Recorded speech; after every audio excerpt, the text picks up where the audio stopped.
Class example 1.54 is an excellent opportunity for you to test your skills and build some confidence. Here, you're asked to determine the inverse of a radical function, which includes sketching the inverse, determining the invariant point or points, determining the domain and range for both the original and inverse, and determining the equation for the inverse.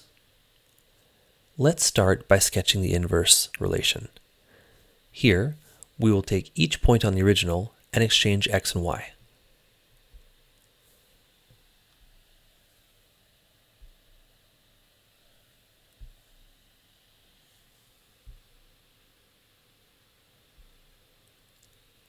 Our blue graph, which represents a radical function, has been transformed to the green graph, which is effectively half of a parabola.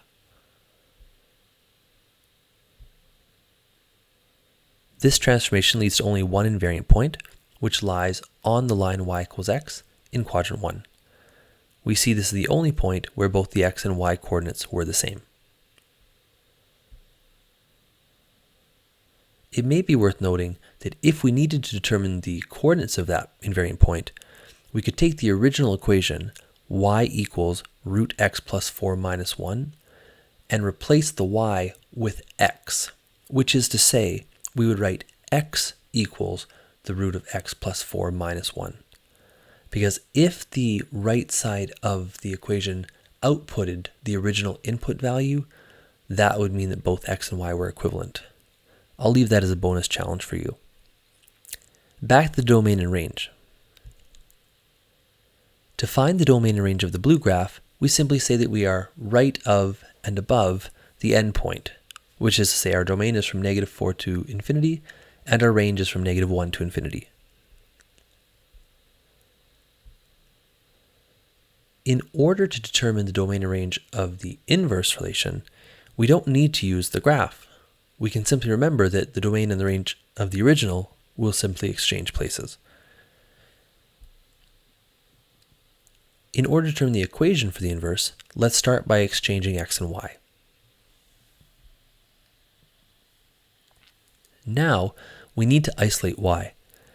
This means we'll need to square both sides of the equation in order to eliminate the radical, or square root. However, we can't do that until we've isolated the square root. So let's start by adding 1 to each side.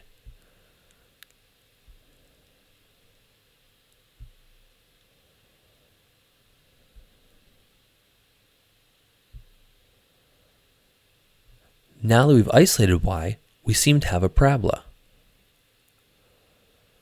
This goes well with what we had seen in our graph. However, our graph showed only half of the parabola. So how can we say that we want the points on the parabola, but we only want some of them?